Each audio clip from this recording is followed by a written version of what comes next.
trends you'll be showing us today in your demonstration? I'm actually going to talk about bright and bold eyeshadow. I'm sure since all of you are influencers, or most of you are probably vloggers, and you're probably really good in doing makeup.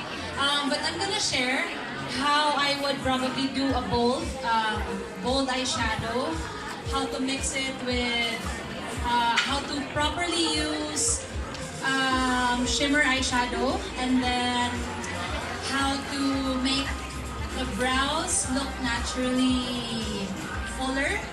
And yeah, you have really nice brows. We're actually doing it already. And then also how to make the lips look more plump. But I don't know, I'll probably think of something as I go on.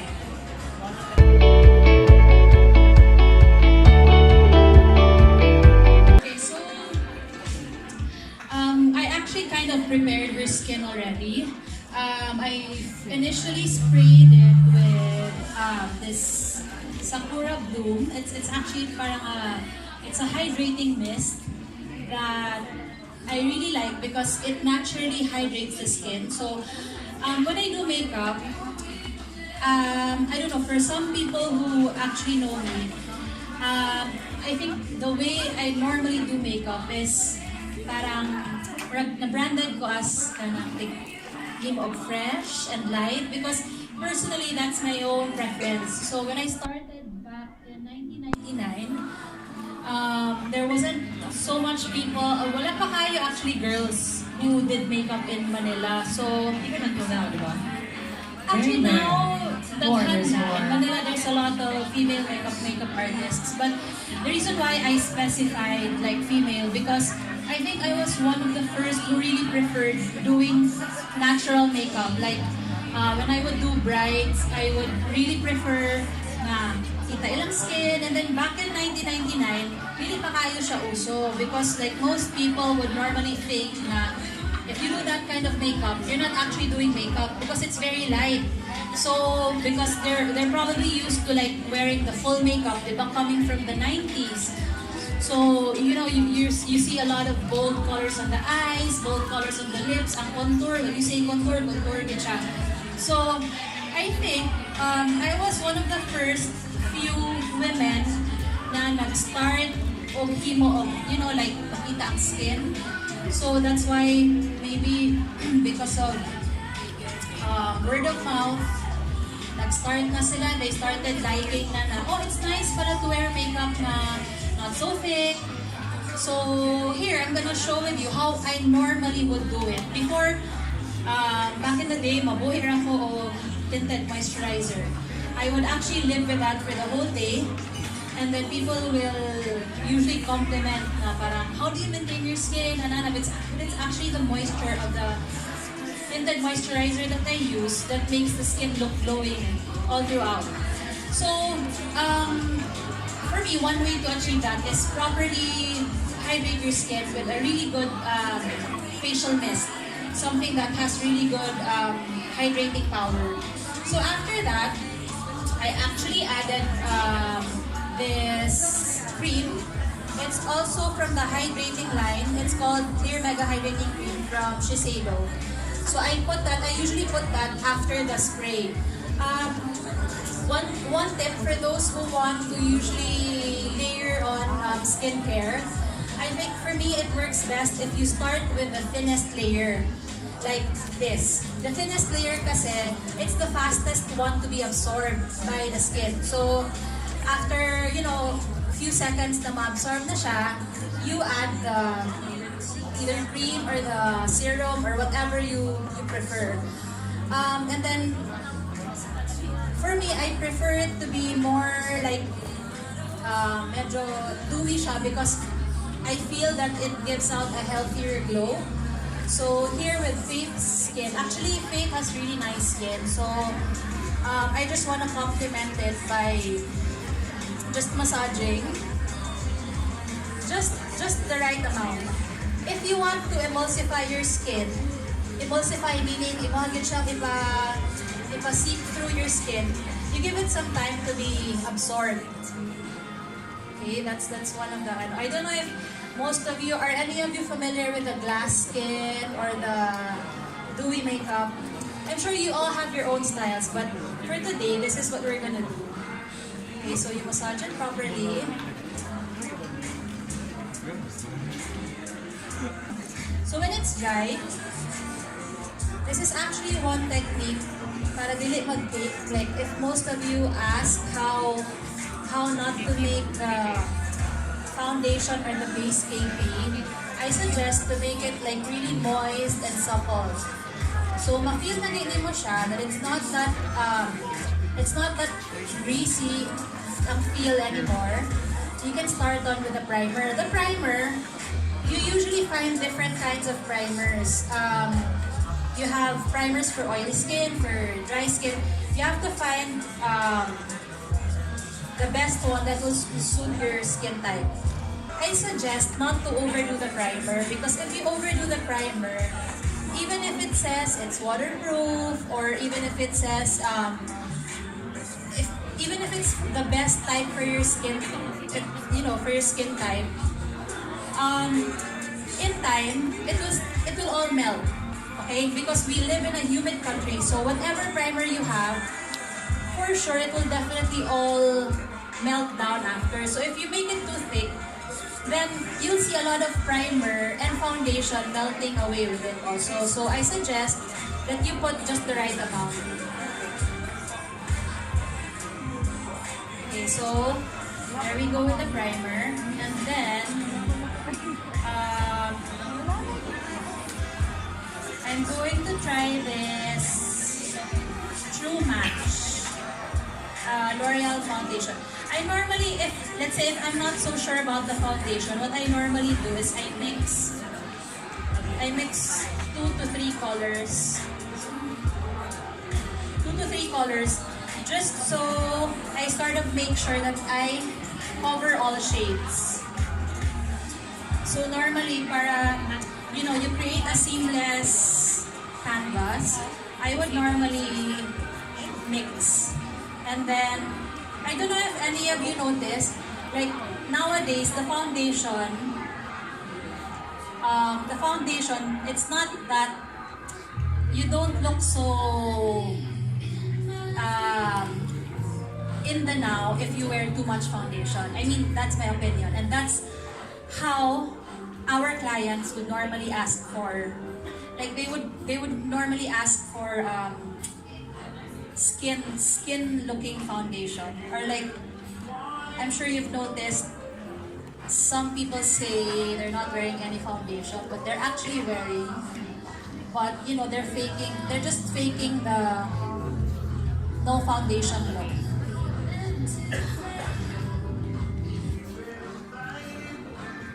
So I normally would blend it with a very densely packed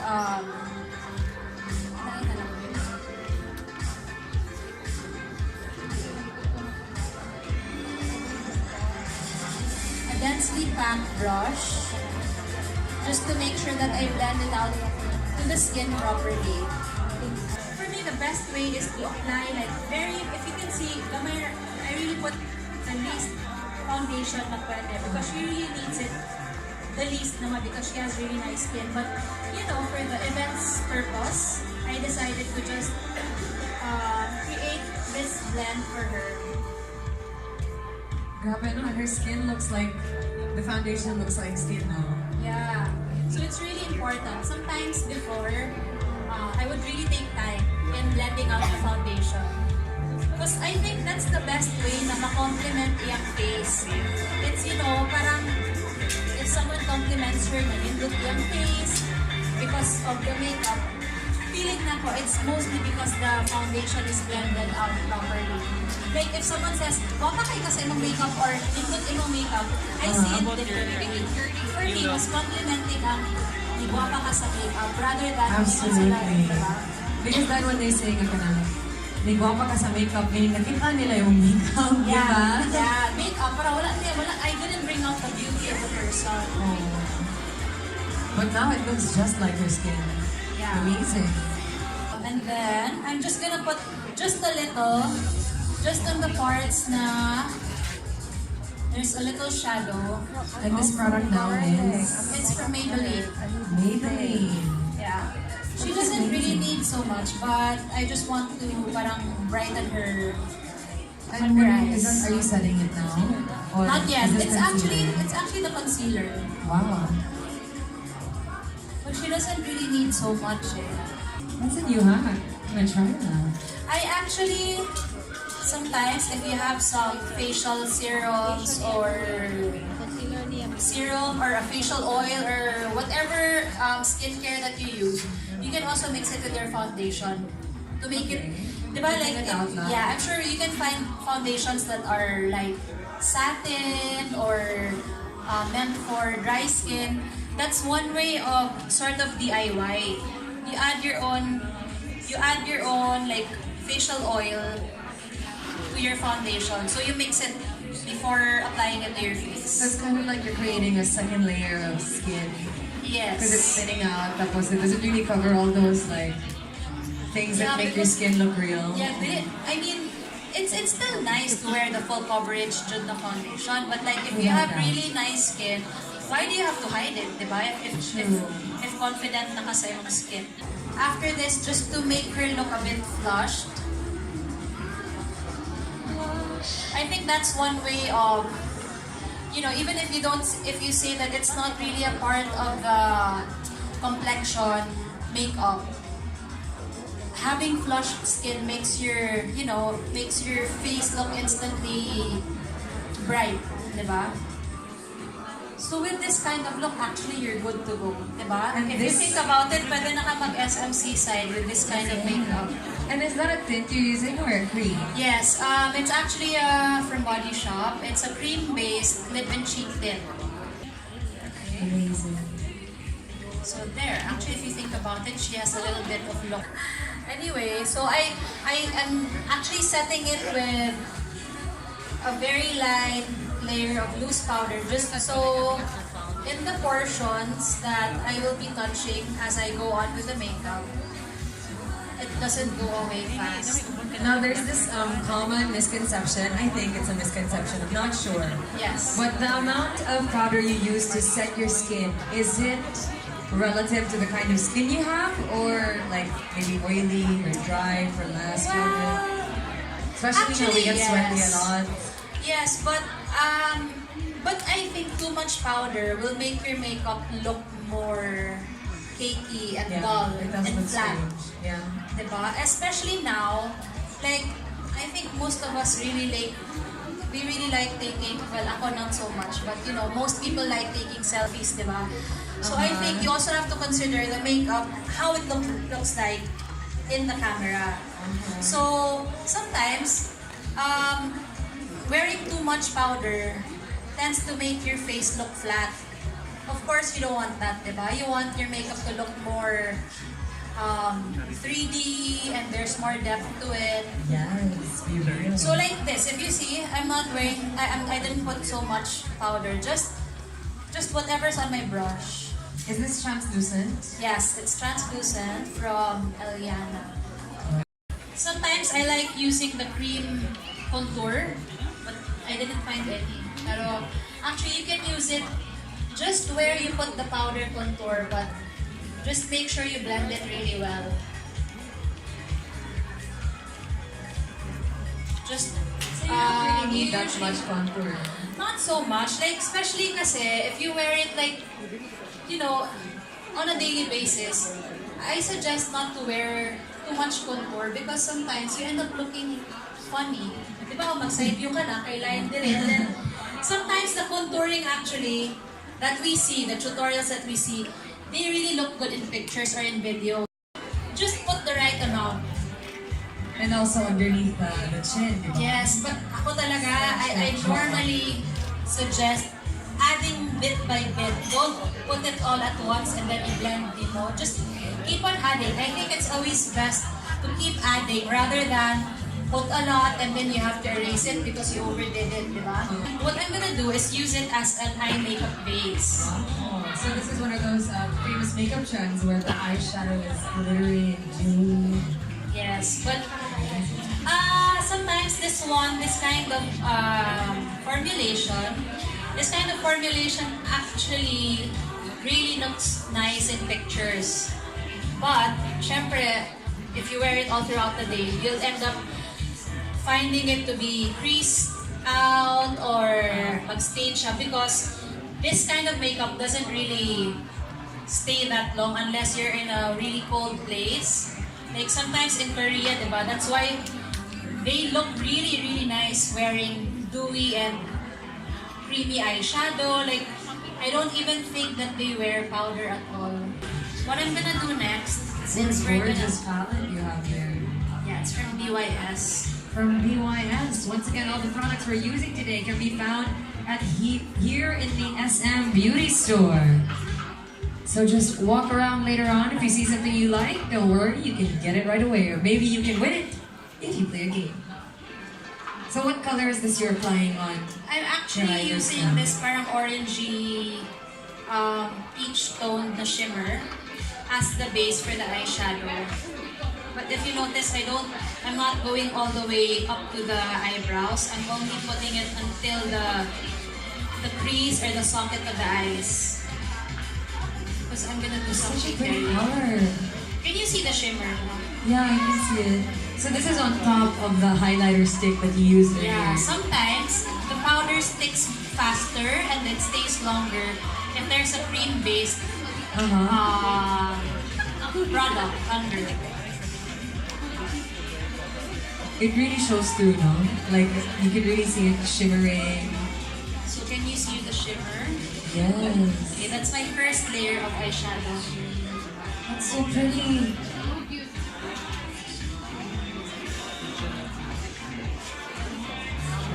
So for those of you looking for a look for summer, you have some Yeah, this is actually, I tips. think this makeup, I think it's similar to the one you're wearing. Oh, thank you, Char. Tips and inspiration from the one and only. Thank you. I don't forgot what makeup I'm using. It's peach tone. And it's actually the color of the year, diba? Coral, I think, is the tan tone. True. Sometimes I like So adding pretty. more depth to it. So this is actually lipstick, but since it's shimmer, I wanted to add it more. You know what, those lipstick colors, I always feel tempted to put them on my eyes because they're just so pretty. With And I can't makeup naman, recreate it with eyeshadow. With makeup, you can really mix and match. If you have a weird color looking lipstick, you can use it as eye makeup base, diba, eyeshadow. So this one, because I want her to look like not powdered, so I'm using cream over the powder. Just make sure that you blend it.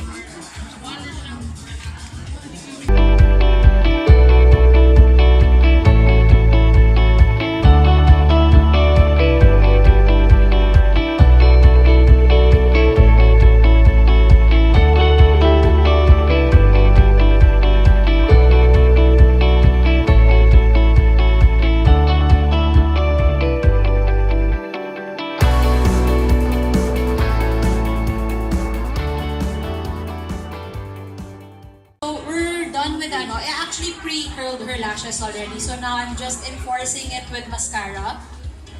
Oh, diba? So she just curled the lashes. It's all natural. Now we're just reinforcing it. And then with mascara. I usually like putting mascara on the lower lashes also to make the eyes pop out more. And this is one technique of making the eyes look brighter also. Wow. And her eyes are already huge. Yep. There. So applying the white liner. And then Diba?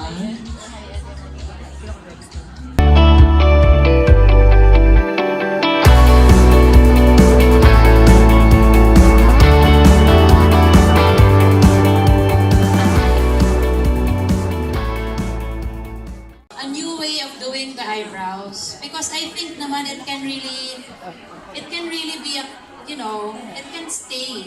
I think this is This the new kind. standard now. Like, Yeah. eyebrows like this. Hindi yung not yung drawing, anong di kayo siya drawing. Oo, So that I was a would trend for a while. I would normally use it. The way I would normally make the eyebrows stay is using a clear soap. Huh? The glycerin soap can also be found at the It's SM everywhere. Beauty Just store. look for a soap that looks like this. Transparent soap. And Amazing. then, for natural looking, for plumpier lips, I would normally suggest using, you know, a lip plumper or something that has some sheen to it.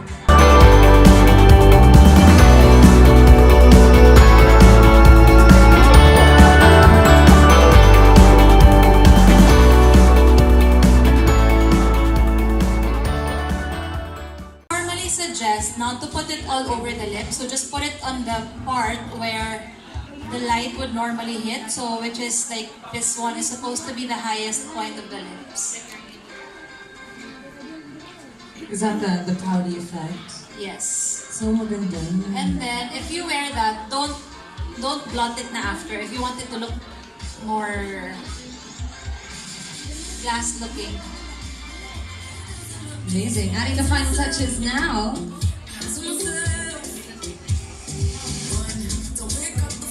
Oh, we heard that. Beautiful. And this is a beautiful summer day look, and you can also take it to nighttime. It really is fresh. See, I can see it. It looks like skin. Amazing. There you have it, ladies and gentlemen. Miss Denise Ochoa.